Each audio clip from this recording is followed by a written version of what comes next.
sa halip na tahimik na nagpapagaling sa isang ospital. Ang isang lalaking naaksidente sa Subic, Zambales. Kaso ang kakaharapin nito matapos mahulihan ng mahigit 300,000 pisong halaga ng ilegal na droga. Narito ang detalye ng report mula kay Patrolwoman Lixen Reyes Sawera.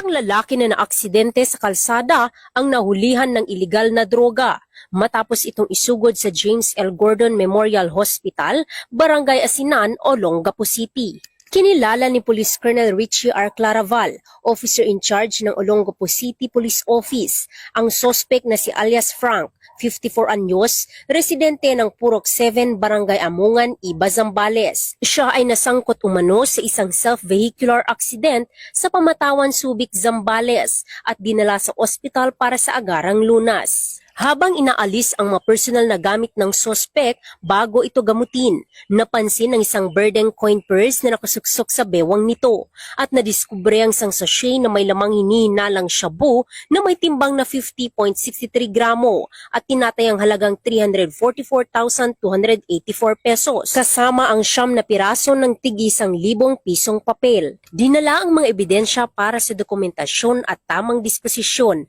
habang inihahanda ang kasong paglabag sa Republic Act 9165 o Comprehensive Dangerous Drugs Act of 2002. Pinaalalahanan ng kapulisan ang publiko na makiisa sa kampanya kontra ilegal na droga sa pamamagitan ng maagap na pag-uulat ng kahina-hinalang gawain sa pinakamalapit na himpilan ng pulisya o sa PNP Hotline 911 upang mapanatiling ligtas ang komunidad.